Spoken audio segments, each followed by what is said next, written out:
Koedoeskop Gemeenskapskerk het jaarliks 2 groot fondsinsamelingsprojekte. Die een is die Koedofees en die ander is die wat tot dusver bekend gestaan het as die 10de maand dankoffer. Die idee agter die 10de maand dankoffer was gewees dat jy 1 maand, as jy dit nog nie reeds doen nie, probeer om werklikwaar 'n 10de van jou inkomste vir die Here te gee.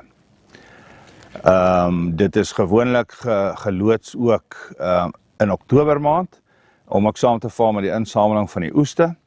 Maar uit die aard van die saak het dit ons baie beperk, want Oktober maand pas nie noodwendig vir almal nie, almal het nie dalk 'n geldjie beskikbaar in Oktober nie, en daarom het die kerkraad besluit om in die toekoms die projek se naam te verander na slegs die 10de dankoffer toe, en die projek gaan in die tussentyd loop vir die hele finansiële jaar. Ons loods die projek dus nou die 1 Maart, en soos ek gesê het, loop hy vir die hele finansiële jaar.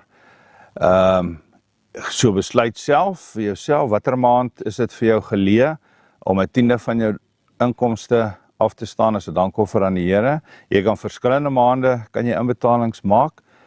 Die inbetalings word gemaak soos gewoonlik in ons bankrekening, merk dit net baie duidelik as 10de dankoffer, of daar sal koevertjies by die deure beskikbaar wees, wat tot dusver nog sal lees 10de maand dankoffer, tot tyd en wanneer ons al die koevertjies opgebruik het, maar daarna sal almal kan sien, dit gaan spesifiek vir die 10de dankoffer, sit jou bydrae daarin, gooi dit in die kollektesakkie Sondag, en maak so jou bydrae.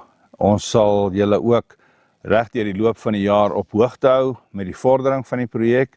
Hoe vorder ons teenoor die begroting? Ons het laas jaar begroot vir net so oor die R40.000 vir hierdie projek, en ek glo dit sal hierdie jaar min of meer dieselfde wees. So ons sal vir julle deur middel van die aankondigings op hoogte hou van hoe vorder ons met die projek. Indien julle meer inligting verlang daaroor, kontak my gerus. Ek is enige tyd beskikbaar vir vrae. Dankie.